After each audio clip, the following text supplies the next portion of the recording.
It was supposed to be a surprise for her. In a way it was, although it ended up being a surprise to me.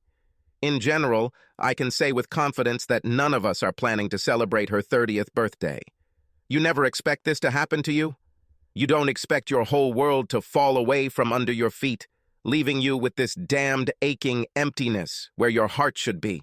It always involves some old guy who's ex-military or ex-cop or lawyer or accountant or guy who spends a lot of time outside the home. This never happens to some nerdy IT guy who has neither authority nor influential friends who can help him out. You'll never hear of this happening to a guy who just commutes to work, doesn't spend any more time in the office than necessary, and plays D&D on the weekends. You've never heard of this happening to a guy like me.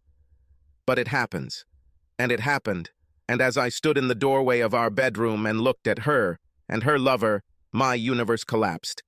I left work early that day, taking a few hours off to go home, and surprise here. That morning before heading to work, I wished her a happy birthday with kisses and breakfast in bed. Gwen, my wife of 6 years, looked depressed, but I chalked it up to sleepiness. Well, that is, breakfast in bed. Who wouldn't like that, right? We exchanged I love yous, and I walked out smiling to myself because she didn't know I'd be home early and order lunch at the high-end bistro she loves but we can rarely afford. She said that on the occasion of her birthday, she took a few days off from work. I asked. Before setting my cunning plan into motion, I quietly extracted every bit of information I could from her. Is she going somewhere? No, Gwen said she just wanted to relax, maybe watch Netflix. Would she like to go somewhere later to meet our friends? Of course, she was happy about this.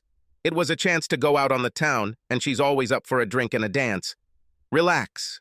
Netflix. Netflix and relaxation. Damn, I'm an idiot for not catching that. Maybe she just blurted out too much, but I was so damn trusting that I didn't think about it. I mentioned in passing that there might be a surprise for her later, something to celebrate her birthday.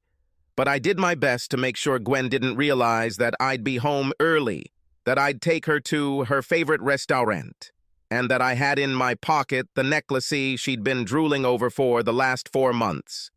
If she had known about all this, especially that I would be returning home early after lunch, perhaps I would not have been even more surprised in the end. After all, how could I expect this? Standing in the doorway of our bedroom and watching the sunlight from the window fall on her heart-shaped face and bare chest, I asked myself this. How could I have expected this? Could not. There was simply no way, no sign that anything was wrong. However, the same rays of afternoon light that illuminated the features of the woman I loved so dearly were also on the naked body of her lover. She usually sleeps naked, much to my delight. She is small and fragile. She's not a supermodel with big breasts and a huge ass. She is small, pale, and dark at the same time. And for me, she is ideal. Mind you, it was her eyes that always bothered me the most. Gwen's eyes are large, dark, expressive. I could get lost in them for days. But Joe, no. I've never seen him naked before, and my God, I hope never to see him again. He is shorter than me, 1.75 against my 1.83, although we are of approximately the same build. Not fat, not muscular, not a freak, not a stud. Joe Eisenberger was an old friend of mine, even the best man at our wedding. Like me, he was an ordinary guy in bed with my wife in the room. Gwen and Joe were both asleep and disheveled. The sheets on the bed were turned inside out. Her long black hair is disheveled, his short brown locks sticking out in tangled thorns, where her long fingers have become entangled in them. They huddled together as if they were cold, despite the warm July afternoon. And I stood silently and looked at them while they slept. I stood there trying to comprehend that my wife, the woman I love, the one who had sworn to leave all others for me, had cheated on me with a guy I would never have suspected was stabbing me in the back. I felt bad. No matter how many times I closed my eyes and took deep breaths to banish the sight of them, I always opened them again to see the same nightmare in front of me. I was numb. In an instant, I stopped feeling anything. My movements were robotic as I took my phone out of my pocket and took a few pictures of them together. Then I turned, softly closed the bedroom door, and trudged away. Beer. I needed beer. And smoke. I haven't smoked for many years, but now I need it. Gwen still occasionally smoked clove-flavored cigarettes, part of her goth past that she had never left behind. I pulled a pack out of her purse, took a beer from the refrigerator, and plopped down in a chair. The bottled stout was cold, and the clove smoke was sweet and pungent in the mouth as I rolled it around my tongue. In between sips and puffs, I stared at the evidence of betrayal on my phone, the lies exposed by digital magic. The images of it on the screen of a handheld device rather than right in front of me didn't help soften the shock. The numbness began to turn into pain that radiated from my stomach. What should I do? This is one question. Why she did it is different. For a long time, this was also in my head. And why Joe? Were there others? Oh God, I didn't mean to go any deeper. Every question made me feel worse. As I sat and thought, the emptiness in my chest grew larger. Both were fast asleep. Neither of them moved when I returned to the empty house, and they continued to sleep, not noticing that I was standing in the doorway. As far as I knew, they remained asleep all this time while I sat in the chair, and wave after wave of depression rolled over me. It was a tide that pulled me deeper and deeper into the ocean of black despair. I must have sat there for about 20 minutes, sipping a cigarette and a beer, before some dark, devilish part of me awoke. With a flick of my thumb, I closed the photo app and opened the SMS app. Another puff of the clove cigarette, one more second to establish in my mind what I was going to do, and then do it. My thumb quickly tapped the tiny screen before pressing the send button on Gwen's phone. Hello, honey. Left work early. I'll be home in 20 minutes. Shall we go out? Or should we stay at home? I was waiting. 10 seconds. 30. In the bedroom, I heard Gwen's phone chirping loudly. She was always afraid of missing an SMS in case there was something important, so the volume of the signal was always at maximum. I was soon rewarded with the muffled sounds of two people running wildly around the bedroom. I heard the bedroom door open and caught a glimpse of Joe's bare ass as he hurried down the hall to the bathroom. He didn't see me sitting in the living room, and that was good. More time to turn the knife. My phone vibrated. Gwen replied to the message. Gwen, hooray! Will you stop by and buy some wine? I looked toward the kitchen, where the bottle of Merlot I had just purchased sat in plain sight on the table. I wanted to burst out laughing. She is trying to buy time to get her lover out of there and get herself in order. Will Merlot work? Great. See you soon. I love you, Gwen. She didn't answer. She didn't say back that she loved me. This added salt to the wound, which was already stinging and expanding with every second. More throwing was heard in the bedroom. I put my phone down for a second to grab a beer again. The coolness of the beer helped calm my racing heart, although it did nothing to relieve the knots in my stomach. I was lighting a second cigarette when I heard the toilet flush and the bathroom door open again. Joe was returning. I timed it, waited until he was almost past the doorway connecting the living room to the hall, waited until he reached the bedroom before calling out quietly, Hi, Joe. How are you? I sound surprisingly calm, I thought, but the look on his face when he stepped back to look into the living room was amazing. It was an expression of such stunned shock that I wanted to cherish this moment forever. So I picked up my phone and took another photo, which showed Joe in all his 37-year-old naked glory with the stupidest look on his face. Jack, he began. What? I raised my finger to my lips and shook my head. I didn't want to release the game yet. Was I cruel? Maybe. But I didn't care. Another quick flick of the thumb brought up the SMS app.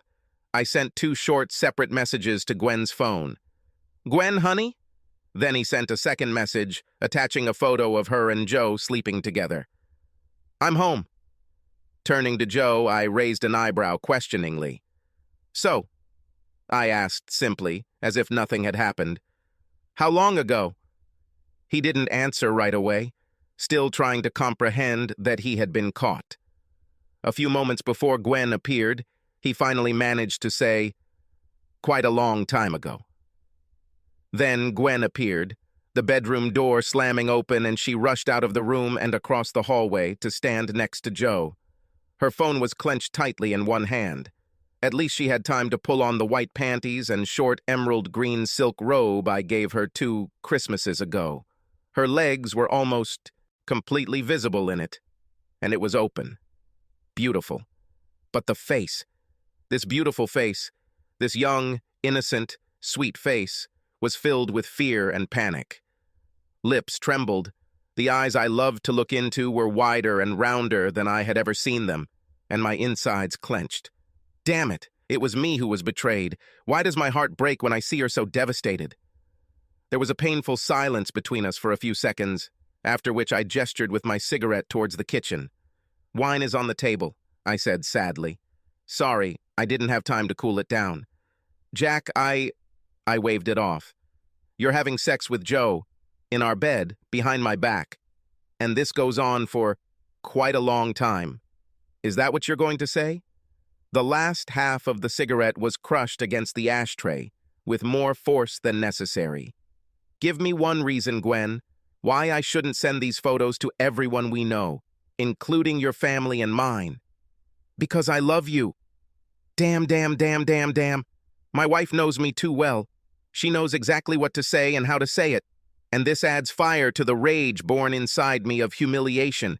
But damn it, I wasn't going to give in so easily. "Do you love me? Love you so much that you cheat with this asshole? And that's all? Well, it's nice to know that you love me, Gwen. It's scary to think what you would do if you didn't love." The words in my mouth tasted bitter. Gwen said nothing, just pulled on her robe and looked at her toes. I looked at her lover. Dealing with him right here and now was impossible, not when he was standing here naked. "Joe, hide your shit. Get out of here." He, of course, tried to portray a hero.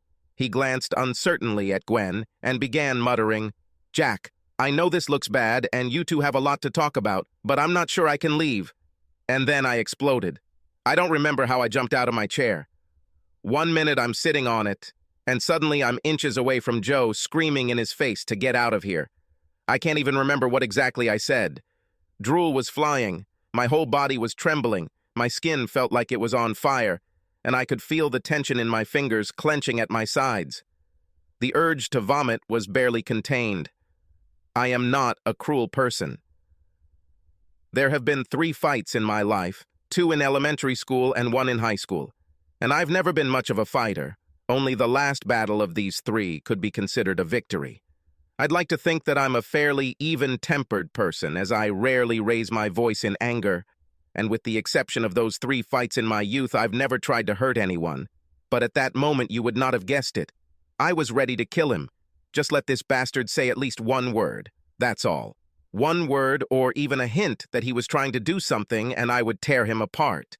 Perhaps that's why Joe and Gwen looked even more scared. Neither of them had ever seen me like this. Nobody. Whatever I said worked. The idiot immediately retreated and rushed to the bedroom. Gwen's face was white with fear. She also took a few steps back, ensuring a distance of at least 3 meters between us. That was painful too. During our entire life together, I never raised my voice to her, never raised my fist in anger, never hit her. When we quarreled, which happened infrequently, I did it through clenched teeth and with great patience. I knew how her family treated her. Was I really that much like her father? Was I really that scared that she thought I would hit her? She tried to talk to me again while I stood there blowing off steam. "Jack, forgive me. This shouldn't have happened. It was just sex. I don't love him more than you. We had an understanding, that's all." The momentary outburst of rage subsided. Without the adrenaline to keep it going, my body quickly began to tremble, and my hands began to shake as I stared blankly at the hallway wall. I heard Joe packing his things in the other room. "And when were you going to tell me about this understanding, Gwen? When exactly were you going to tell me you were cheating on me?" I hated how hoarse my voice sounded. I didn't mean to cry. I sure as hell wasn't going to cry in front of her, and I sure as hell wasn't going to show her any compassion. Not when I felt like there was still a knife twisting in my guts. The anguish must have been visible on my face. My wife stepped towards me, holding out her hand in an attempt to comfort me. The look of pity on her face made me want to vomit. This added to the humiliation I felt. The hand was knocked off. No, don't fucking touch me. Not now, Gwen. No, don't touch me. Tears welled up in her eyes as she stepped back again. I felt the corners of my own eyes water and my breath catch in my throat as I tried not to break down. I won't give her that kind of pleasure. I won't be weak. I have already been deceived by one of the two people in this world whom I trusted completely, and I am not going to fall for any more tricks or lies. Nothing Gwen said or did could be trusted from now on. Jack, she begged in her sweet voice, please listen to me. I'm sorry, I didn't mean to hurt you. Joe appeared, half-dressed and worried as hell. He carefully slipped past the two of us into the living room, giving me a wide berth as he did so. He glanced at Gwen and swallowed nervously. Gwen, I'll call you later. Catching my hateful gaze, he said, do yourself a favor and listen to her, okay, Jack? Gwen really loves you. Don't do anything stupid, like sleeping with my friend's wife, Joe. For example, having sex with her for quite a long time, behind a friend's back, treating him like an idiot. Laugh at him because he doesn't understand anything yet and is too stupid to put two and two together. This kind of stupidity, Joe? I shook my head. Get out. There's the door. Go find her other side, asshole. He left without saying another word. I was left alone with my cheating wife. For a long time, we both stood there, saying nothing to each other. God knows what she was thinking. She looked unhappy and scared. But how could I trust that? If she lied to me about our marriage, how can I trust anything she says or does? My thoughts seemed stuck in my head, unable to find a way out, while questions and fears swirled around me but could not get out. Joe wanted me to listen to her. Gwen said she didn't love him any more than she loved me. Did that mean she still loved him? I wasn't sure I wanted to hear the answer. This is my body, she said unexpectedly. I stared at her in shock, but she straightened her shoulders and looked at me with her deep brown eyes. This is my body, she repeated a little louder, and I can do whatever I want with it. Just because we're married doesn't give you the right to approve or disapprove of what I do with him. This got me thinking. No, you're right. I have no rights to your body, Gwen. You are not my slave. You are a free person, able to make your own decisions regarding your body. I gestured to her chest. You wanted to pierce your breasts? At first I wasn't happy, but I didn't stop you. He even admitted that I liked it. You decided what if you got pregnant and what you wanted to do if that happened, and I agreed to all of this because it's your body, your health. But I'm your husband. This scream ripped from my throat, contradicting the calm, reasonable tone I had been using, and I felt like I was going to throw up. My voice was shaking as well as my hands. You made me a promise. In front of my sister, in front of your mother, in front of our friends, in front of the pastor, and in front of everyone else. What were those words, Gwen? Love, honor, assistance, abandoning everyone else? Do you remember any of this? Were you serious in saying any of this? Yes, it was. But it's not that simple, Jack. Not for me. I needed more. I couldn't give up on Joe. I thought I could, and I tried to be faithful. I really did. Please forgive me. You weren't supposed to find out about it like this. She might as well have punched me in the face. Communication involves not only words, but also how those words are used, including timing. Something about the way she said she was trying to quit rang alarm bells in my ears. You've been having sex with him since we got married. Since I met you, she admitted quietly. Gwen turned away, unable to look me in the eyes as the cat was let out of the bag. We've been married for 6 years and dated for just over 2, which means she and Joe have been together for almost 10 years. Joe and I have been dating for a long time, Jack. It's such a connection. It's hard to explain. We can't imagine life without each other. These soulful eyes looked at me with a plea for love in the depths. But I wanted to marry you, Jack. I wanted to see you as my husband. Please, you have to believe me. A thin case containing a necklace was pulled from my trouser pocket, and I threw it on the floor between us. As it landed, it opened to reveal the Victorian necklace I had bought her. In the light of the afternoon sun streaming through the windows, garnets and amethysts sparkled in silver filigree. "Happy birthday, Gwen." Time blurred. I seem to remember her begging me not to leave. I remember her voice, but not the exact words, and I don't remember her face at all. I don't remember how I left, just a vague sensation of movement. She is sobbing on the porch, and I am sitting in the car and not looking at her. And then I leave. I consider myself lucky that I didn't have an accident. I came to my senses already on the highway, and at first I didn't even understand which route I was taking and in which direction. Some part of me needed to leave, and so I drove without any purpose. When I finally got my bearings, I stopped the car at the next stop. This is one of those little rest stops on the highway. There is no gas station or store here, just a regular brick building with restrooms and vending machines. After getting out of the car, I managed to move to a grassy area where there were picnic benches. When I reached the tree line, I finally allowed myself to vomit noisily into all the bushes. The vomiting continued until I started throwing up my insides, leaving me drained both physically and emotionally. Falling backwards, I leaned against the nearest tree trunk to catch my breath. My skin felt sticky. The bile burned my parched throat and stuck to my tongue. Rubbing my face, I wanted the world to disappear. "Hey, buddy!" The voice was old and thick. I opened my eyes and saw a truck driver heading towards me. "Are you all right?" I nodded, letting my hands fall to my knees. Yes, probably." I took a deep breath. I lied. Enough lies for today. "No, probably not." He squatted down and looked into my eyes. Overweight, bloated, wearing a tattered baseball cap, he is the stereotypical truck driver. "You don't smell like alcohol. The pupils aren't dilated as hell, so it doesn't look like you were on drugs. And you are not like them. You look like crap though. Do you feel bad? Do you want me to call an ambulance?" Shaking my head again, I managed to smile. "No, something like that. Sick of love, maybe. Broken heart. You know how it goes." This complete stranger nodded solemnly. "Crap, I think so, and not bad. Sorry to hear that, buddy." Glancing over his shoulder toward the highway for a moment, the truck driver chewed on his bottom lip for a second before returning his attention to me. "Listen, on the road you swerved very much back and forth. I stopped behind you to give you hell, but I don't think I can make you feel any worse than you look. However, if I get behind the wheel again, I won't feel too comfortable. Do you have anyone you can call?"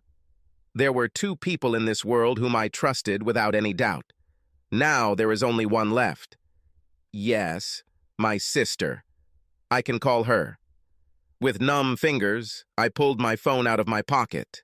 The trucker stood up and moved a little to the side to give me privacy, leaning against the picnic table to keep an eye on me. Oddly enough, I was grateful to him. There were 2 rings before the phone was picked up, and I felt a wave of relief when I heard Annabelle's familiar greeting. "Hello, idiot. How are you? Thought you were going to hang out with Gwen today." I smiled. "Hello, little Belle. Everything didn't go as I planned. Just the understatement of the year. Can't you come and pick me up? And I know you and Duncan have kids and everything, but can I crash at your place tonight? Just one night, I promise." Annabelle fell silent. Anyone who knows her knows that such silence is never a good sign. "What's happened?" Taking a deep breath, I wiped away my smile.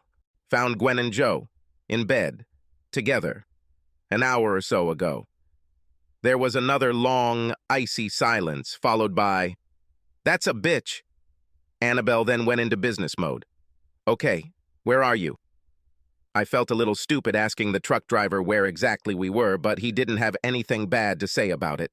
Having conveyed the information to my sister, I heard her nod over the phone.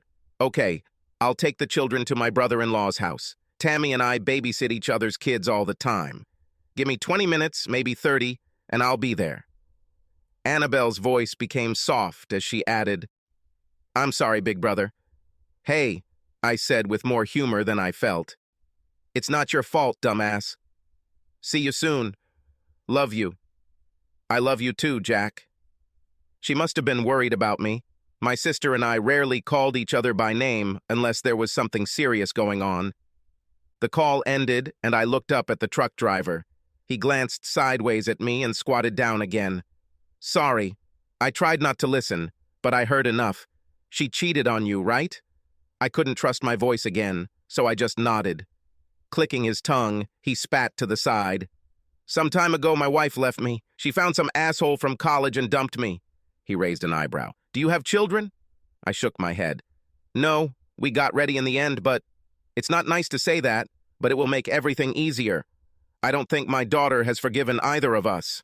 Reaching back, he pulled out a tattered leather wallet on a chain. A tattered business card was pulled from it and offered. I doubt you know what to do, buddy.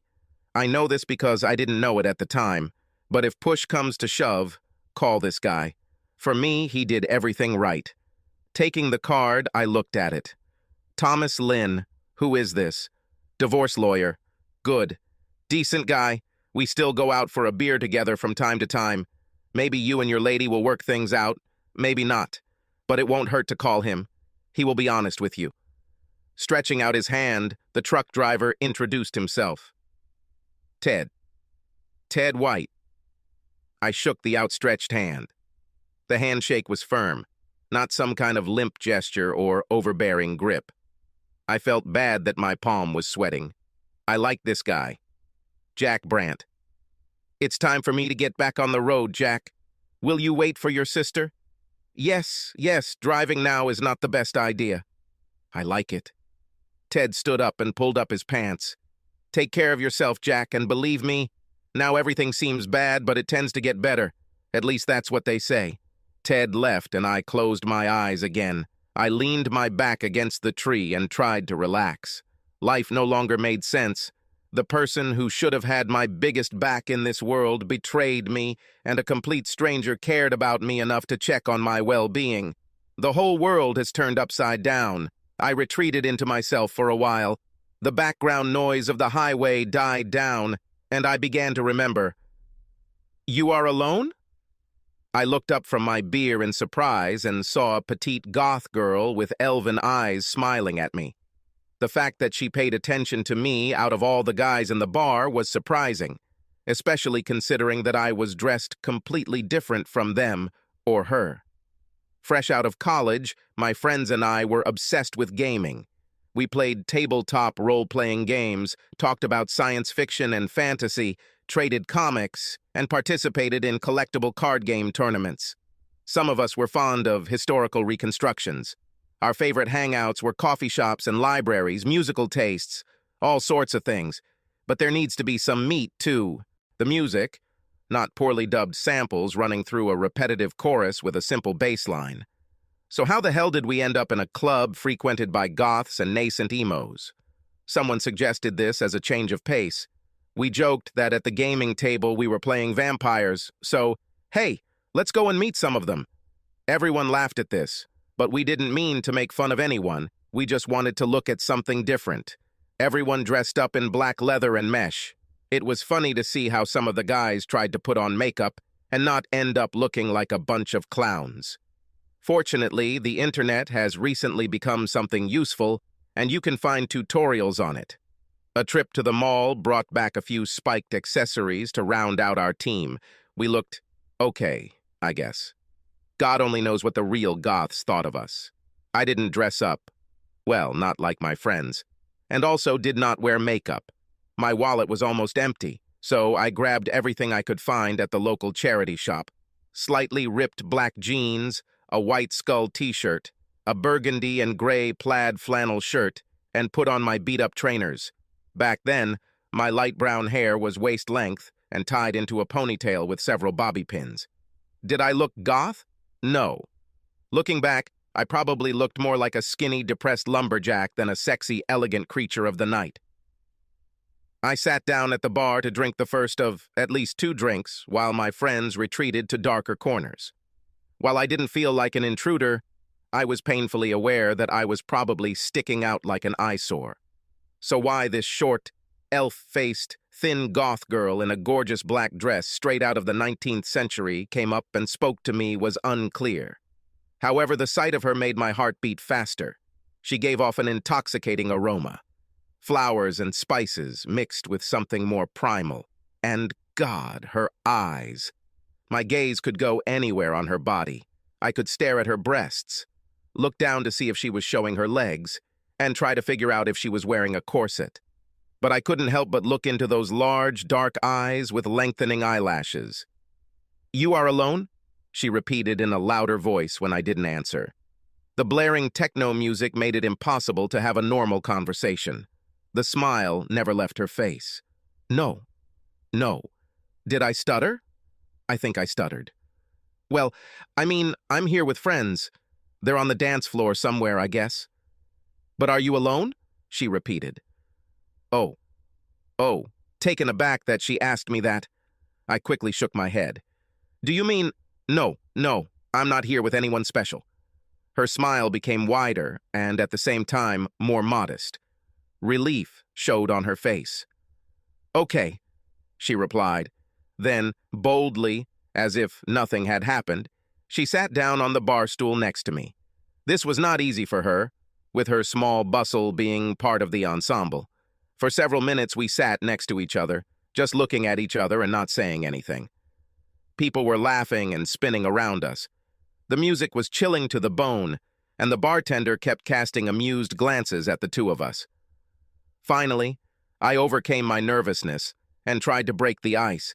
The crush started to take over, and I realized that if I didn't tell her something soon, I would probably lose any chance of ever seeing her again. The very thought that I would never see those eyes again hurt me. "Excuse me, I have to ask," I asked politely. "Are you wearing a corset under all this? And all those petticoats?" She rewarded me with a laugh. "If you behave well," she mimicked me, "then maybe you'll find out later." I blushed, not used to being flirted with. However, she noticed my distress and extended a black-gloved hand in greeting. "I'm Gwen." Annabelle's voice gently brought me back to the waking world, chasing away the sweet memories, and I opened my eyes to see her looking at me from under her blonde bangs. My sister smiled with relief. "You do understand that you can get robbed here, right, silly?" I grinned. "Will this make my day worse?" Against her will, she giggled. Then she hugged me tightly. "God, I'm sorry, Jack. I know how much you love her." Annabelle was nearby. My little sister came to my aid as she always did before, and my arms wrapped around her to hold her close. Tears began to fall again. This time, they were unstoppable. "Take me home, Annabelle." Our car ride to my sister's was silent, but I was looking forward to being home again. Wasn't it strange to call this place home? Annabelle lived there with her husband and twins. It was her house, not mine. But once he was mine too. The old farmhouse had been our mother's for 4 or 5 generations. When Mom died 4 years ago, Annabelle and I inherited it. Since Gwen and I already had our own split-level ranch, it made more sense for my sister to have it. It was a spacious building with many additions added over the years. There was no shortage of bedrooms. When she and Duncan got married, I gave them my half of the house as a wedding gift. So this was their home now. But I grew up there. My mother and grandparents raised us in this house after my father left. And although I moved, in a sense, it was my home. As we entered the house, familiar smells filled my nose, welcoming me. Now the smell of children was in the air. Little Jacqueline and Diana were only a year old. But it's normal. They are my nieces, and I love them. They are part of my family, part of my home. "I called Duncan and told him what happened," my sister said as we entered the kitchen. "The front door was for guests. The back door was for family. He said he would pick up the girls on the way home. Does anyone else know?" I wasn't ready for the whole world to know that I was a cuckold. Luckily, my sister shook her head. "No, Duncan won't say anything until he clears it with you first." When I dropped off the twins, Tammy asked, but I brushed it off, saying it was a family emergency. I sat down at the table while she warmed the kettle. Given that it's just you and me on our side of the family now, it won't take her and James long to figure out who you were talking about. Do my brother-in-law and his wife even know about our extended clan? I doubt. We haven't heard from Aunt Helen or Uncle Josh since Mom died. I think that broke them. What about our cousins? Sharon is somewhere up north, doing some volunteer work. Joshua Jr. is in Pennsylvania, doing something with a clock. And who knows where Doreen is now. However, while James and Tammy will probably figure out that it has something to do with you, they are both careful enough not to get involved, unless invited. They already have a lot to worry about with their children. Their youngest just went into the terrible category of 3-year-olds. Wasn't he a terrible 2-year-olds before? My sister snorted. Believe me, my youngest nephew is just terrible. She brought 2 cups of hot tea and placed one in front of me before sitting down at the opposite end of the table. I was pleased to be here, talking with her, talking about family. These were all everyday things. I could handle it. The 2 of us talked for a good 2 hours. It was a nice distraction that calmed my mind and allowed me to take some time away from the immediate trauma. In the end, we had to accept the inevitable. The gorilla in the room can't be ignored for that long. My sister reached across the table and took one of mine. So, what happened? Taking a deep breath, I felt another shiver run through my body. I told her everything that happened, including the fact that I lost my temper. Annabelle raised her eyebrows at this. I started with my plans for Gwen's birthday and ended up being found by a truck driver. I had to tell more than I thought. I would like to say that it was a feeling of catharsis, that it felt good to get everything off my chest. The truth was that it was more like picking at an open wound, which made it even bigger. Maybe it wouldn't have been so bad if the wound wasn't right in front of where my heart should have been. My sister, God bless her, listened to me. She knew how to listen. No signs at all, huh? She asked with sympathy. Both our cups of tea were cold, half drunk at best. No, I didn't know anything was wrong. I can't remember anything that would indicate that something was wrong, and I still can't wrap my head around it, you know. I say yes, Joe was often around, but so were many of our friends. She was friends with him first, but that doesn't mean I came home and found him lying on the couch. Gwen didn't talk about him any more than anyone else we knew. She may have spent more time dancing with him when we went out, but I was always there. Nothing ever happened before my eyes. Annabelle blushed. I hate to ask my own brother this, but what about sex? Here I could only shrug my shoulders. Everything was wonderful, I thought. She never complained and always looked satisfied. More than satisfied. Between you and me, she introduced me to a lot of things that I never would have. Embarrassment made me stop. There were some things I didn't want to explain to my little sister. Annabelle just grinned slyly in response. Coughing delicately, I continued. For the first year or so after we got married, we made love like rabbits. But then things slowed down. Once every 2 days, maybe once a week. Was this really a sign? But I've read that this is what happens in long-term relationships. Things slow down a bit. She didn't say anything, and once a week is still still pretty good, right? Annabelle chuckled sarcastically. I have 2 one-year-old children. Ask me how often Duncan and I can do this right now. I didn't want to go through with it, so I tried to divert the conversation to another topic. I don't remember what happened when I lost my temper. I know roughly what I said, but not exactly, and I don't remember leaving the house or driving along the highway. Shock, my sister told me. She worked as a trauma nurse at a county hospital for a while until it became too difficult. Your mind couldn't fully process what was happening, so parts of it shut down to help you carry on with your life. I've seen this before. Accident victims came to us with barely a scratch, but went into autopilot after seeing what was left of their loved one. The same. If the failures continue, you should see a psychotherapist or something else. Right now, I wouldn't worry too much about it.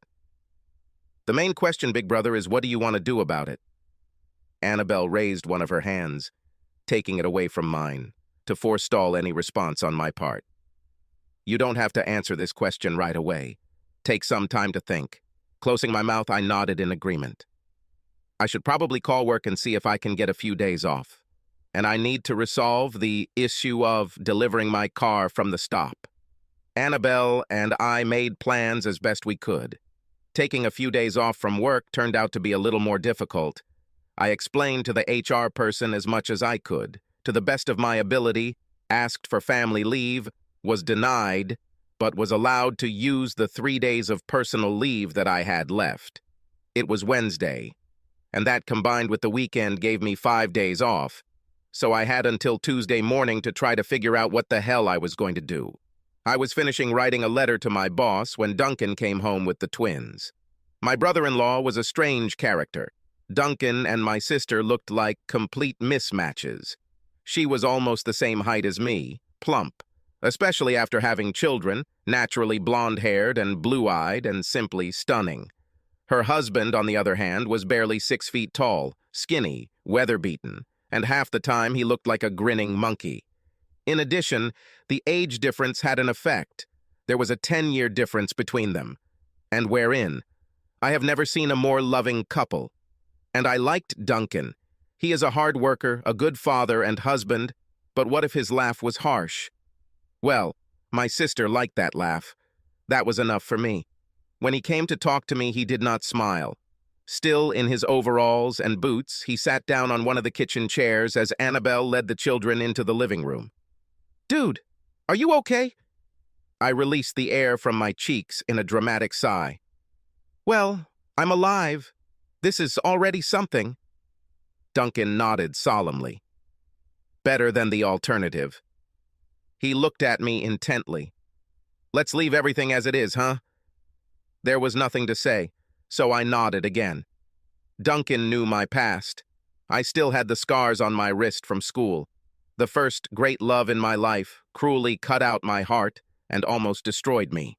My sister knew all about it too, but Annabelle believed that I wouldn't be so stupid again. Although I can't say that during all this, I didn't have thoughts of suicide. I was thrown into a deep well of depression without warning. I wanted the world to disappear. I just wanted not to feel what I felt. But going so far as to try to kill yourself? No. Fortunately, I haven't gotten to that point yet. Bye. I excused myself and went upstairs to the guest bedroom. My old bedroom was now the girls' nursery. It didn't matter. I was glad to have a place to stay where I would feel safe. Closing the door behind me, I took off my shoes and lay down. The familiar smell of home filled my nostrils as I rested, and I closed my eyes again to just not be for a while. I woke up, disoriented and out of breath. The room was unfamiliar, and my hands immediately reached out to touch Gwen's shoulder. Finding the seat next to me empty, I panicked and sat up abruptly to look for her. Someone took her. She is not here. And this thought filled me with helpless horror. Is she alive? Is she in danger or lost somewhere? In the darkness of the bedroom, I could not rationalize her absence. It took a few more heartbeats before reality hit me. Someone took it from me. I remembered. I pulled my knees to my chest. I wanted to cry again, but there were no more tears. Having cried earlier, I was dehydrated and drained. It was night, and there was silence in the house. I couldn't hear my sister or her husband, and the twins didn't make any noise in their room down the hall. Checking my phone, I saw that it was already close to midnight. I also saw that there were no messages or unanswered calls. Gwen didn't try to reach me, which is fair, I suppose. I didn't call her either, but it still hurts. Still trying to fight off the sleep, I sent her a message. "Are you awake?" I sat with the phone in my hand for what seemed like an eternity, waiting for an answer. Only a minute or so passed, but it seemed like an eternity. Outside, the distant hooting of a barn owl could be heard, and it seemed as if she often visited the house. When she answered, there was only one word. No. I swallowed hard. When I typed the answer, there was a lump in my throat. "You are alone?" Gwen's next reply took even longer to reach my phone. A full 5 minutes of pure hell for me. No. God, my heart broke again. It felt like a blow from the inside. The fact that my wife was being honest now was not as reassuring as I had hoped. It was tempting to ask who she was with, but my depression whispered that it was Joe. Why ask? Taking a few deep breaths, I carefully considered my words before typing them. Can talk? I really need to talk to you. Several minutes passed, but there was no answer. Please? Finally, she sent me a curt reply. Tomorrow. Bile rose to the back of my throat. Damn, she's going to keep me waiting. Perhaps this is fair, since I was the one who ran away from home, but it made me feel like I was losing even more ground with her, which, in turn, made me wonder if I had anything at all with my wife. How many lies were there in our marriage? Did the woman I love have any respect for me? If she couldn't give him up, then why did she marry me and not him? The grim answer was simple. Joe was less than stable in his life. He bounces from job to job, has no car, shares an apartment with 3 others, and has no prospects for the future. I work, have some money in the bank, and in general, I am considered a reliable guy. The thought that she only married me out of a sense of security loomed uncomfortably close. Maybe I was never her husband. Maybe I was her free lunch ticket and I was too dumb to realize it. The only way to know for sure is to talk to her. In the morning, about 10, I'll take the bagels. As you say, like I said, Gwen knows me too well. She knows how to hurt me.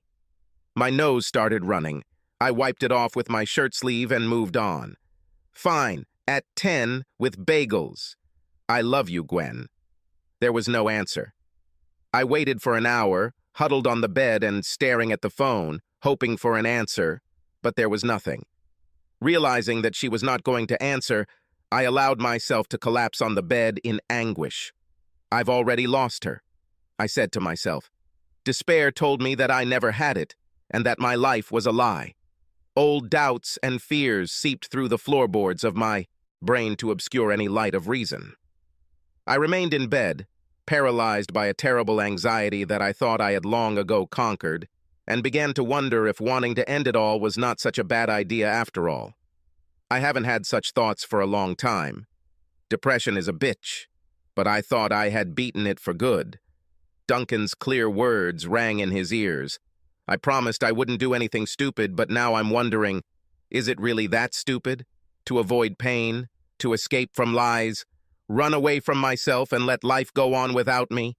Who in this world needs me, really fucking needs me?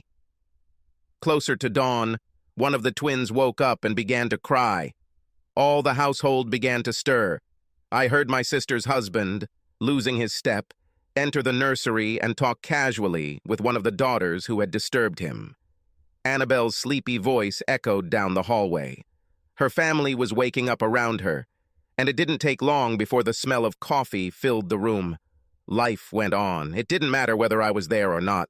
I forced myself out of bed with a heaviness weighing down my every movement. I had no sleep. I was emotionally wrecked. I still wore my work clothes from last night, and I was terrified of what new revelations the day would bring. I wanted to die, but a promise was made about the bagels. Maybe the bakery will have some of my favorite French toast.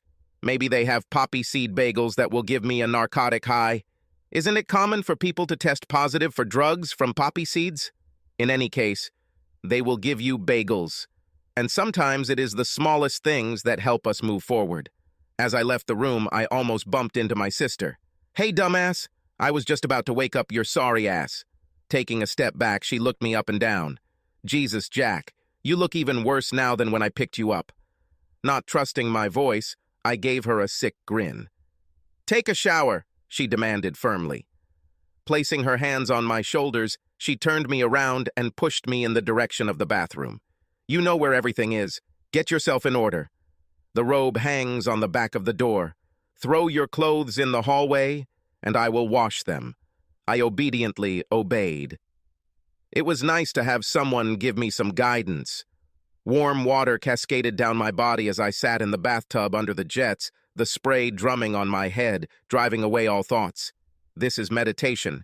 It didn't do anything to ease the pain in my heart. The emptiness remained, but the constant sound of the water rushing over me helped me not to think about it. I stayed in the shower for a good half hour before I reluctantly accepted that I had to move. There is another full bathroom in the house, but I didn't want to use all the hot water. I came out dressed in a white terry robe that I was sure my sister had stolen from some hotel. In the kitchen, Annabelle sat both of my nieces in their high chairs and tried her best to get them to eat. Duncan stood nearby, a cup of coffee in one hand and a mop in the other. "You see," she cooed to my grimy nieces, "if you don't eat, you'll become like Uncle Jack." "You don't want to become like Uncle Jack, do you?" I grinned mischievously. As I left the bathroom, I looked in the mirror. The shower only slightly improved my condition. The sister gestured to the refrigerator. "Yesterday you slept through dinner. There is a plate for you in the refrigerator. Chicken with rice and beans. Sit down and eat." "Thank you, Scarecrow." The food was placed in the microwave, freed from the foil. The clock said it was already 7:20. "We can't pick up my car this morning. I have something I need to take care of." "It's already done, Jack," Duncan reassured me. He took a sip of his coffee. "We did this last night while you were sleeping." One of the twins hissed, splattering some baby food all over the tray and the floor. The other giggled and did the same. Both parents took it calmly. "Are you going to go talk to Bitch?" Looks like my sister's new nickname for Gwen is Bitch. Annabelle has never forgiven or forgotten easily, so that nickname will likely stick with Gwen for quite some time, regardless of the outcome. "Yes, I'll be back around 10.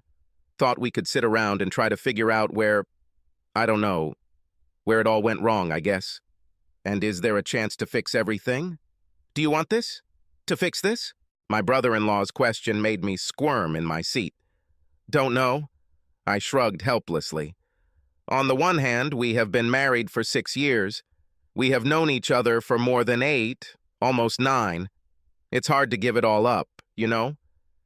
And you still love her." My sister wasn't stupid. Yes, I still love her." The microwave beeped, and I carefully took out a plate to sit at the table with them later. It smelled wonderful. My stomach groaned a little at the thought of food, but the fact that it was one of Duncan's dishes and not my sister's, since Annabelle couldn't cook water, made the idea of eating appealing. It tasted as good as it smelled. "On the other hand," I said after the first bite, the weight of the statement I was about to make made me hesitate. It was hard to say it out loud. "On the other hand, judging by what she said, she slept with him longer than just now. Probably about 10 years, I think. Which means she's been lying to me this whole time." Annabelle's eyes widened in surprise and rage. 10 years, Jack? She's been having sex behind your back for 10 years? And you didn't notice anything? The words were wrong. My appetite disappeared, and I carefully put my fork on the plate. To be fair, her husband reproached her gently, "We didn't notice either, Annabelle. And this is a long time to keep such a secret, and no one found out about it. Besides, if she slept with this guy before meeting your brother, then Jack wouldn't notice any changes in her habits." My sister gave up. "Sorry, Jack. I can't believe this little bitch got away with it for so long. If I find out that anyone has known about the two of them all this time, I will kill them, I swear." Because of all this commotion, the twins became worried and began making "take me in your arms" movements towards their mother.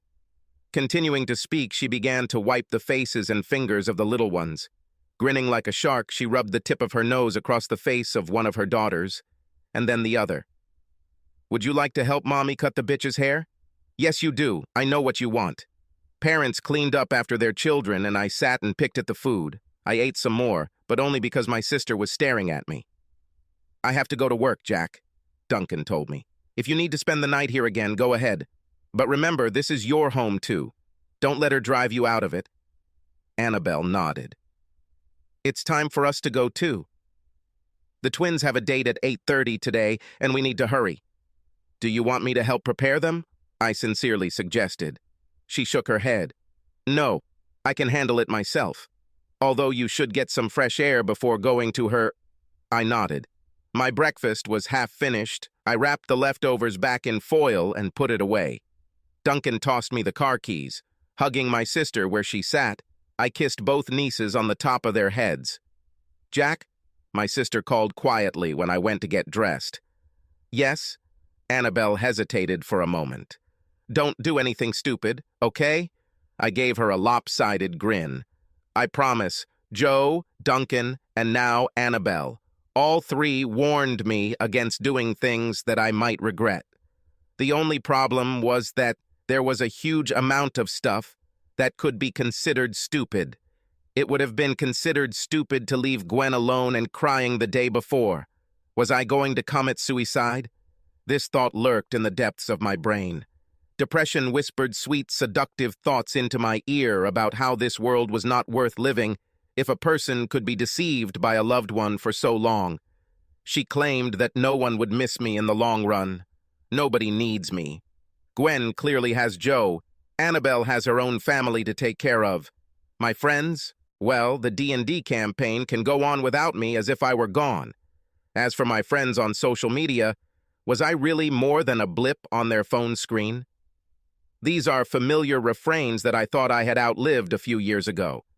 I haven't felt the need to see a therapist since my senior year of college. Nevertheless, she was there. Would it be stupid to beat the crap out of Joe? It might make me feel better, or at least make me feel less helpless. On the other hand, he can win. What will it look like? I know losing will make me feel even more miserable. And what if he puts me under arrest for assault?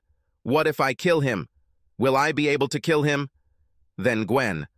What's more stupid, giving her a chance or divorcing her? The card the trucker gave me is still in my wallet. Is it stupid to call him right away, or is it better to wait?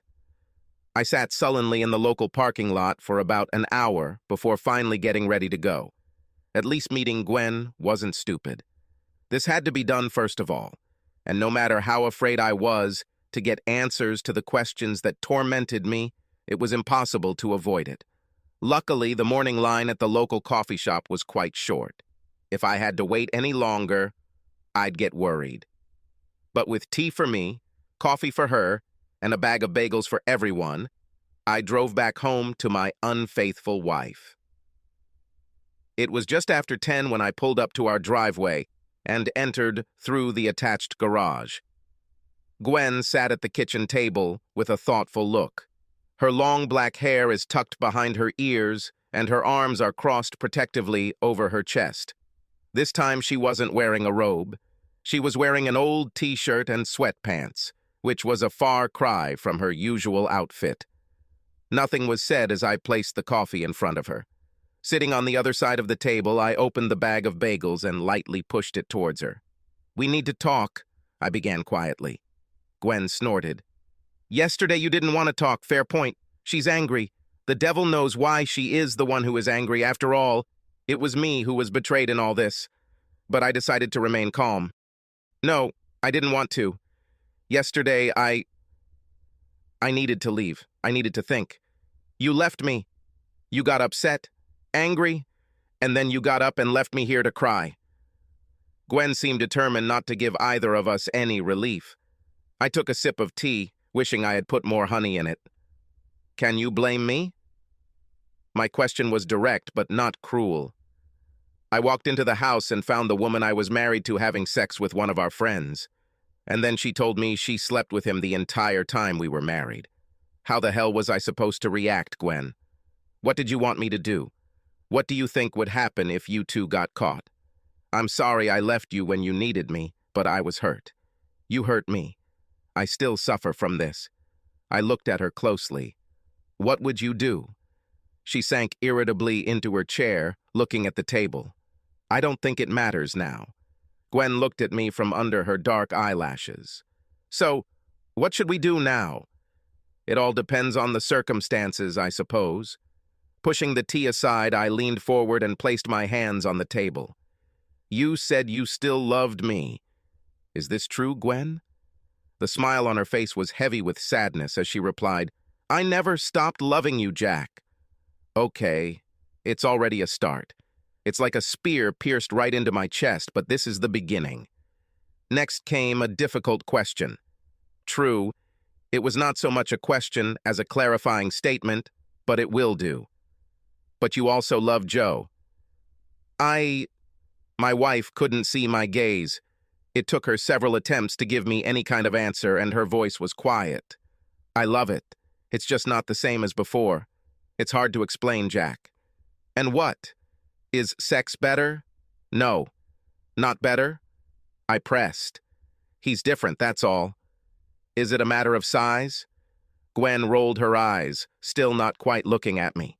Damn it, Jack, it's not about the size. Guys care about this much more than women. I didn't give up. So it's bigger. Finally, she looked into the eyes. An even look, full of irritation. Yes, she confirmed with sarcasm. Is this what you want to hear, Jack? Will this make you happy?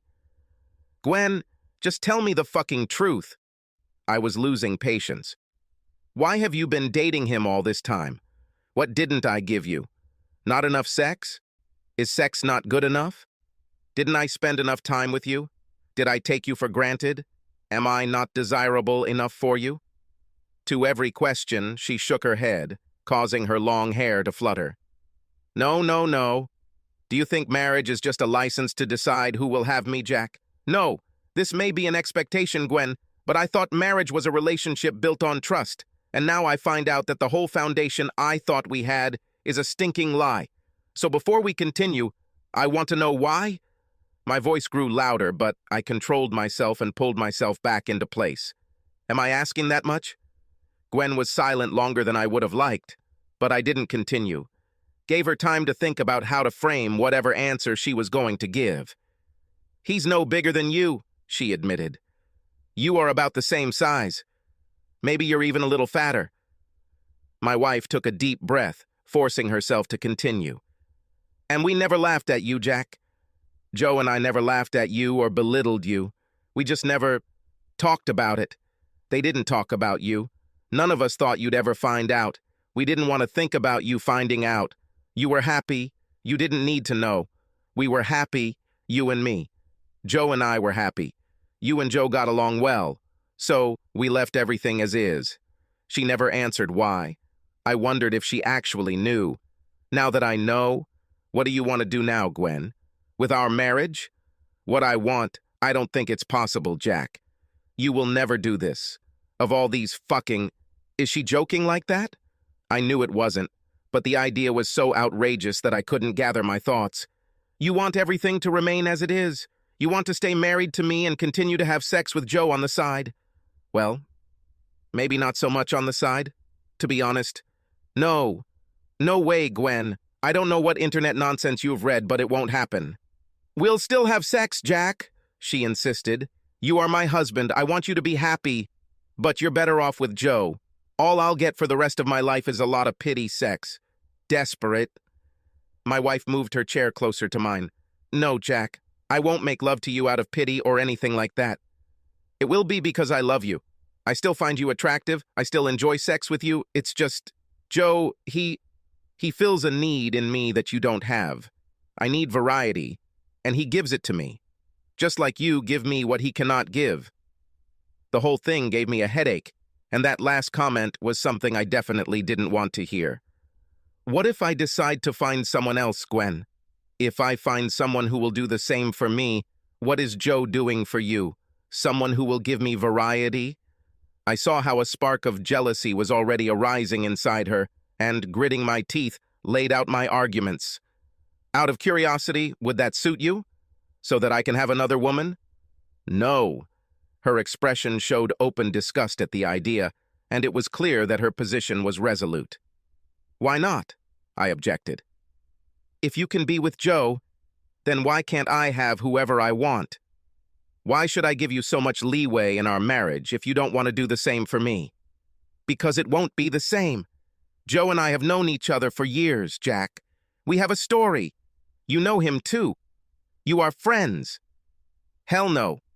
Gwen ignored this and continued. If you find someone on the street or in some seedy bar, it can't be compared. You won't have the same history with her that I have with Joe. I won't know her. Is she really so delusional that she can't see the selfishness? In any case, you will never do this. I know you, Jack. You are a one-woman man, and always have been. The same heavy silence filled the room, a tension that none of us dared to break. My heart was beating harder than I could have imagined. Because she's right. Even if Gwen had agreed to my open relationship, I would never have slept with anyone else. but it also confirmed something else for me. "You're right," I finally admitted, breaking the silence. "I would not. And the one I thought I married wouldn't either. But I think that one doesn't exist." I stood up and carefully pushed my chair under the table. All this time, I felt her gaze on me. "I'll sleep in the guest bedroom until we decide what to do with the house." Confusion appeared on her face. "What do you mean, what to do with the house? And you can't seriously talk about sleeping in the guest room, Jack. We're husband and wife." "We are not husband and wife," I simply told her.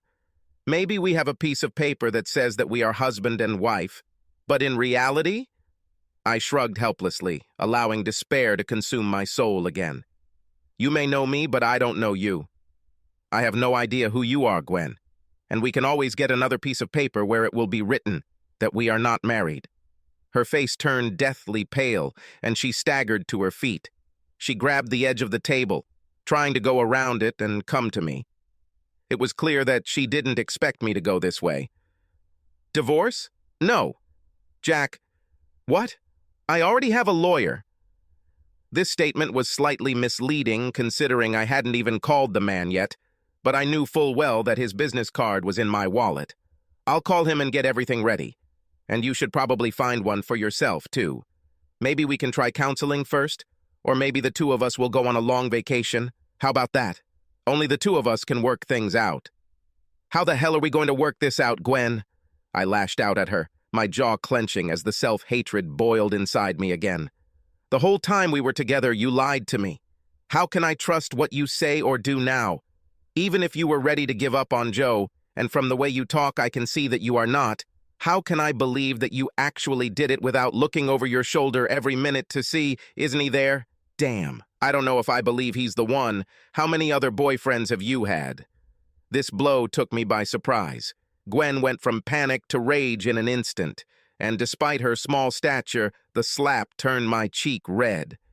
"I'm not some woman of easy virtue," she screamed, and tears flowed down her cheeks. "There was no one else. You and Joe, that's it. You can be angry, Jack. You can hate me for hurting you if you want. I won't blame you." A sharp finger buried itself in me. "But don't you dare call me that. She hit me. She actually hit me. She came from an abusive family and swore many times that she would never be like the man who abused her the most." I looked at her in amazement until my lips began to curl. The gloves were now removed. "You cheat on your spouse and then beat him? Looks like you still have some of your father in you, Gwen." My wife suppressed a heavy sob and shuddered doubly, as if I had hit her in the stomach. I admit it was a cheap shot. Her father was a cruel adulterer. She told me about it. The expression of horror that flashed across her face showed that I had hit the target, although I was not very pleased. A low, piercing scream escaped her lips. At that moment, I heard a quiet cough from the living room. This made me close my eyes and take a deep breath. Gwen wrote that she wasn't alone last night. "He's still here, isn't he?" Gwen didn't say anything, just wrapped her arms around herself again. Her response, spoken in a whisper, was razor sharp. "Yes, Joe is still here. Last night he came back to me, unlike my husband."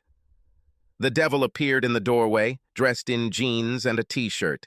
He still looked scared, but he spoke surprisingly calmly. "Gwen, honey, things aren't going well. I think you'd better let me talk to Jack for a while."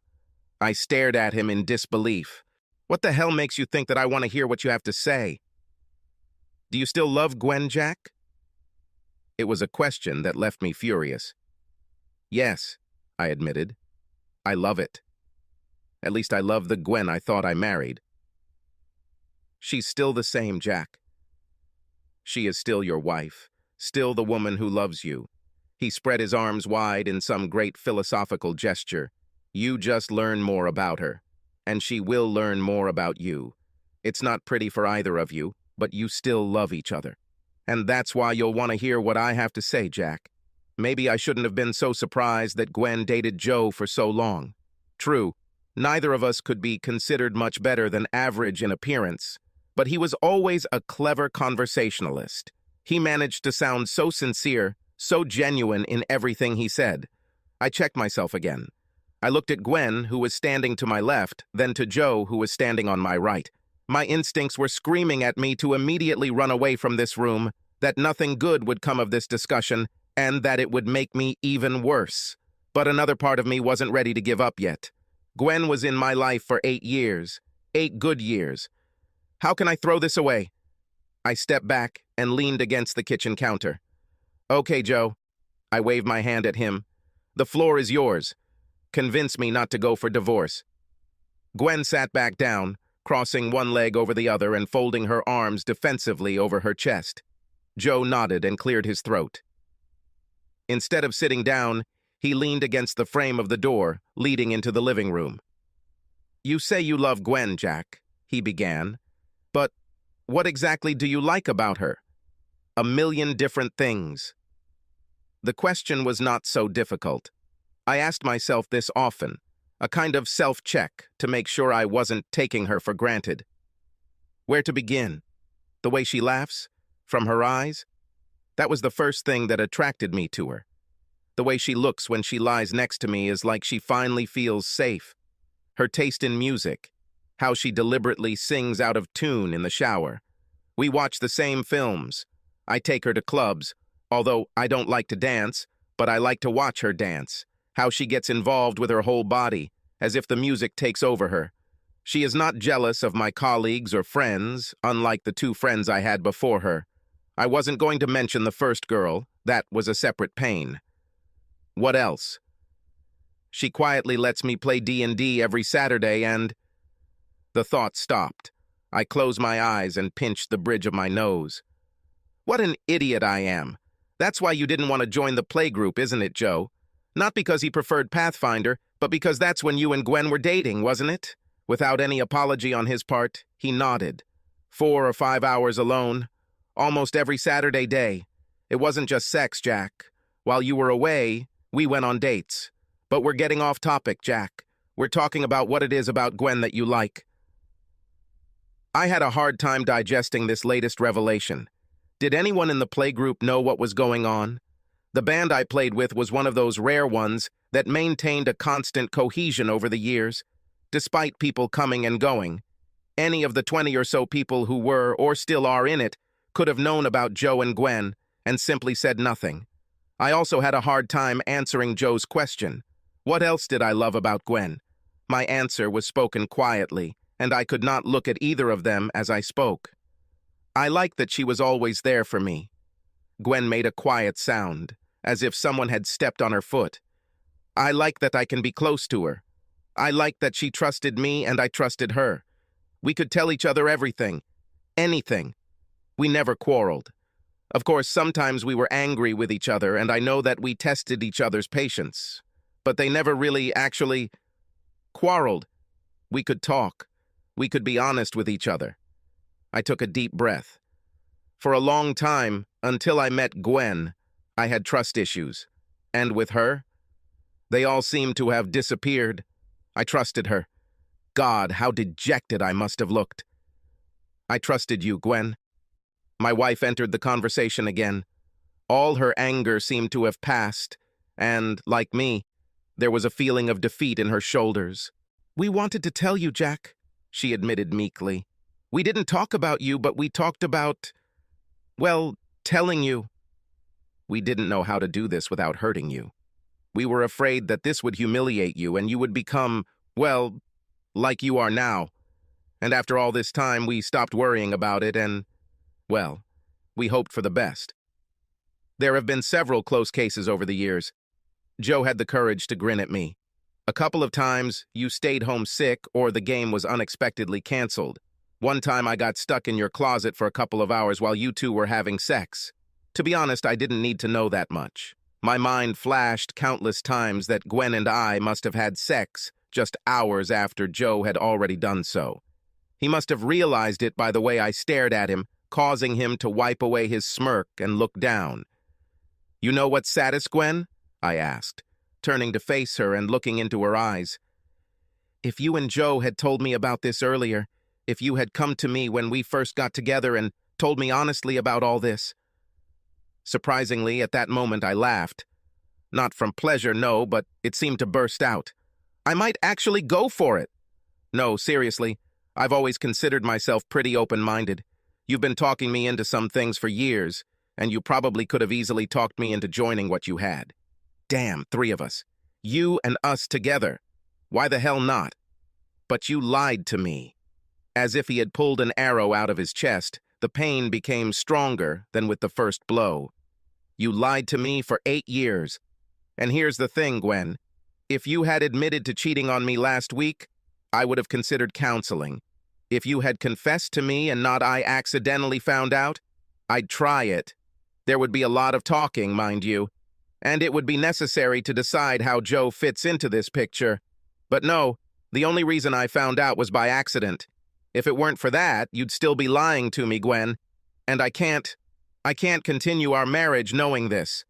Joe straightened up, his face becoming serious. But don't you want to know why, Jack? It does not matter. No, it has, he shouted back. For me, it does. For Gwen, it does. Why else do you think I'm fighting for you to stay married? I love her enough to share because she loves us both. Her happiness depends not only on me, but on both of us. If you leave her, you will hurt her more than she ever hurt you. I really doubted it, but my emotions were like a roller coaster. With every word, I jumped back and forth between anger and depression, and I felt bad again. It meant so much to them. And what about me? Okay then. Do you want me to ask why, Joe? Again? Great. At some point, I stopped leaning my back against the counter and crossed the floor a couple of meters. Joe was within arm's reach. I was even closer to Gwen, so I directed my angry question towards her. If you love Joe so much and have known him so much longer, why did you marry me and not him?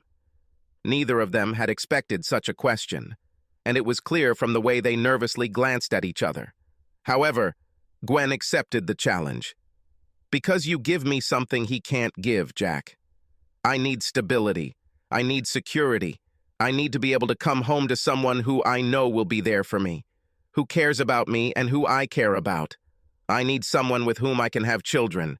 And it's you, Jack. It was always you. What does Joe give you, Gwen? Did the words sound as harsh as I thought? What does he give you that I can't give you? Joe makes me feel wild and free. It's as if there is no one in the world except me and him. She raised her chin defiantly. But as much as I love him, Jack, he would be a terrible father. And I want children. Not today, not tomorrow, but someday, when we're ready. She might as well give me another slap. Cudgel. Because when she said, "We will be ready," I realized that she was not talking about her and me. For several seconds, I honestly couldn't form a coherent thought. I knew what stunned meant, but this was my first time experiencing it. You were going to give birth to Joe's children and marry them off as mine. She curled up into a ball, suddenly unsure of herself. They could have been his, but they could also be yours. I wouldn't care which one of you is really the father, Jack. I'd love them either way, but you would be a better father to them than him. This is where Joe came in, and it would be you. I mean, look at me. I am a freelance writer. My job sometimes takes me everywhere. I can't afford my own place. I live paycheck to paycheck. My car is always on its last legs, and I like it. But I want children. I've always wanted to have children, but I know I'll be a bad father. Do you have any idea how humiliating this is for me, Jack? Stand here and admit that you are the better man. We will never know for sure whether these are my children or yours, Jack. Maybe some would be yours and some would be mine. It doesn't matter. I would take them for mine. You would think that they are yours, and no one would be the wiser for it. I would know that they are being cared for by a great guy who can be a real father to them. Too much is too much. I can't believe you both. I really can't. This is madness. First, you two are having an affair behind my back. Then you try to accuse me of being a bad guy when you find out about it. Then you told me I was boring. I didn't say that, my wife protested. And now you're saying that you were going to trick me into raising another man's children because he's too damn lazy to do it himself. Were you going to leave and enjoy yourself, live your carefree life, leaving me to rock the damned cradle? This This can't be happening. Their protests were so violent that they almost drowned out each other. Jack, dude, no. Gwen and I didn't think about it. You do not understand anything. Oh God, Jack, this is not what we want. Please try to understand. I took another deep breath to calm myself. It got to the point where I could no longer define my emotional state. Shock set in again. I was expecting to hear something I didn't want to hear, but that last part just broke me. Okay, I stopped, feverishly wondering what was going on in my brain. I wasn't okay. My head was spinning, and I had to drag myself to the counter to support myself. A headache pierced my brain, and it became even more difficult to think. I looked out the window above the sink and thought about what a beautiful day it was outside. Okay, I repeated. After swallowing bile, I managed to turn and look at Gwen. She sat back down. Her knees were pressed to her chest, and her arms were wrapped around them. Her narrow chin rested on her knees, and she looked at me. God, she was beautiful. Looking at her, I remembered all the good times we had together. We drank in bars, went shopping together, spent rainy Sundays at home reading and cuddling, talking about what movies we wanted to see. There were wild, passionate nights that left us breathless and sore in the morning, and tender touches, which, while not explicit sex, were just as good.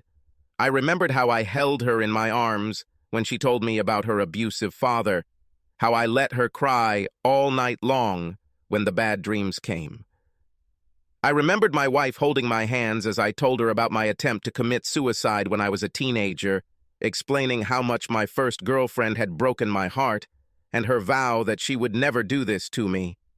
I remembered yesterday when she said she loved me, that she didn't mean to hurt me. 2 questions, I suggested. The words came out quickly. 2 things to ask before we continue. Hesitantly, I walked over to Gwen and gently took her hand. I felt her little fingers trembling. Her emotions were as mixed as mine. The 2 of us, unstable as our lives fall apart. Gwen, you said you loved me. That you always loved me. This is true? Yes. There was no hesitation in her answer. Yes, Jack, I love you. She said it the same way she said her wedding vows 6 years ago, with the same love and sincerity. Another deep breath on my part, because this was the only question that could solve everything. If I ask you, Gwen, will you stop dating Joe? At all. You are ready to move out of state with me and never see or contact him again. Can you? Do you love me enough for this? Tears returned to her eyes, filled with horror as she realized what I was asking. Please don't ask me that, Jack, she whispered. Please don't make me choose between you. I swear I don't love Joe more than I love you. I love both of you. I need both.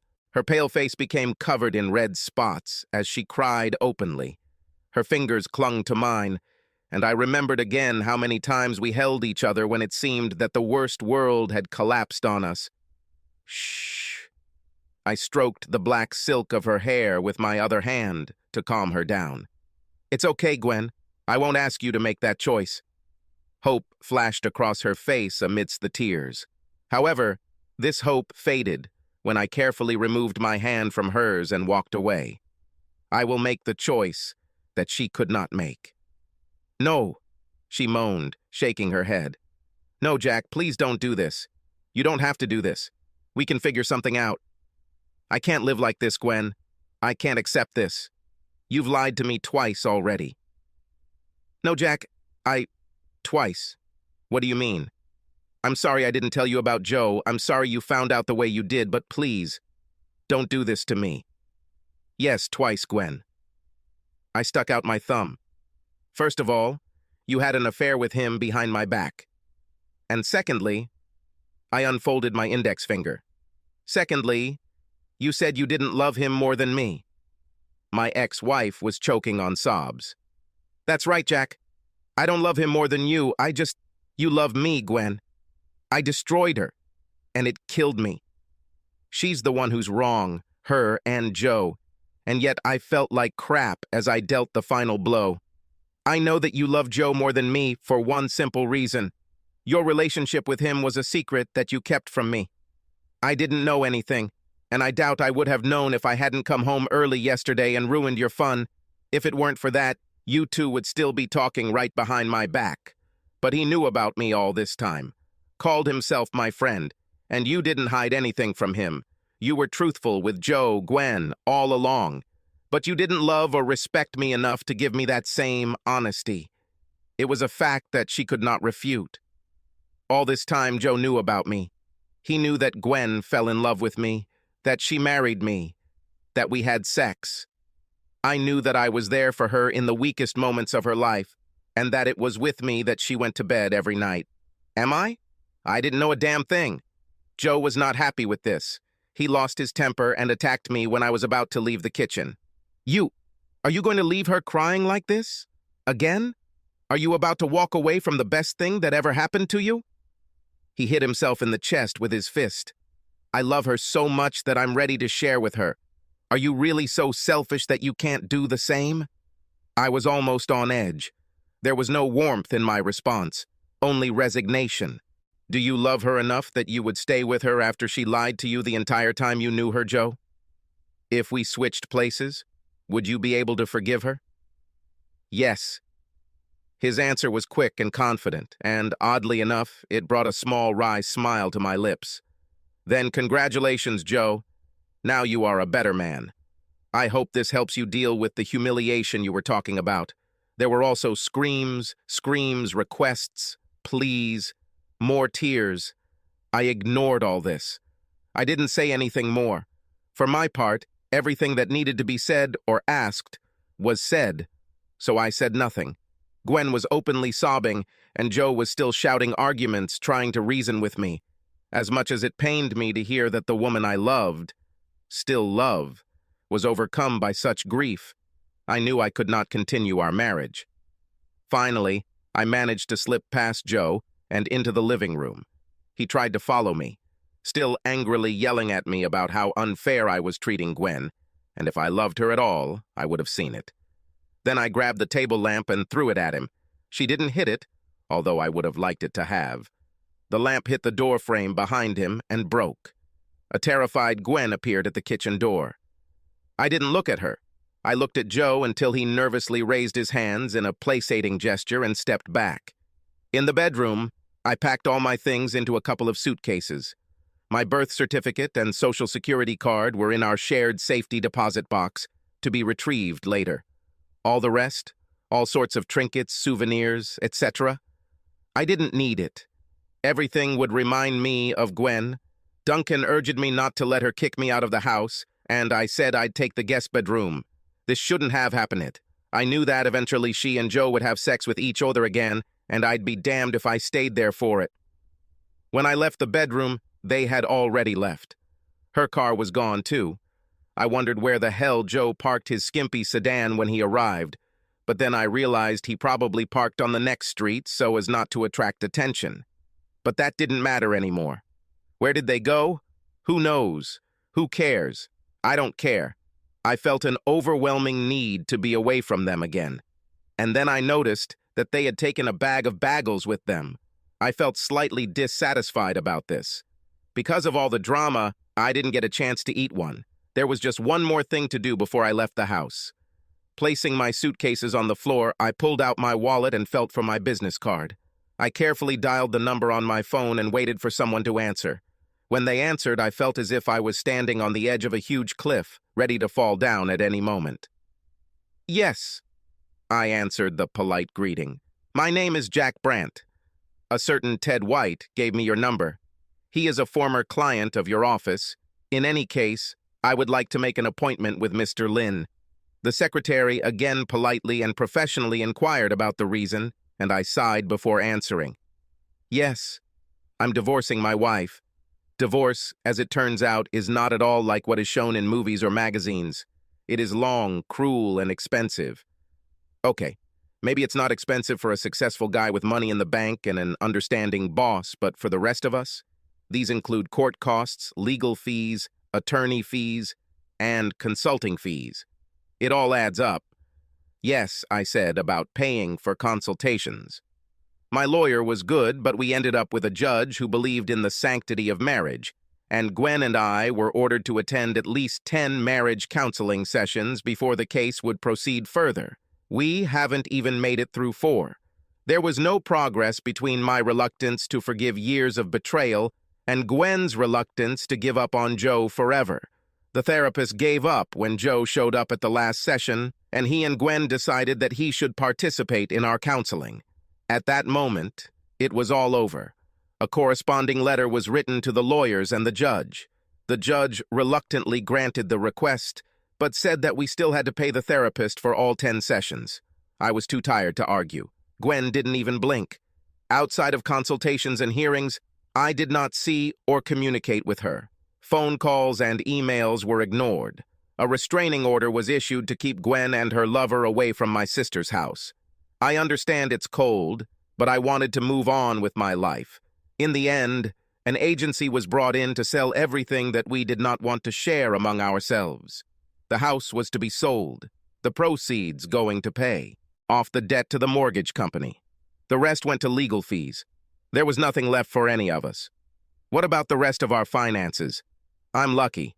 The judge wanted to award me alimony because I initiated the divorce, but Gwen made a lot more than me at her internet company, and since she earned more, she would have to pay child support.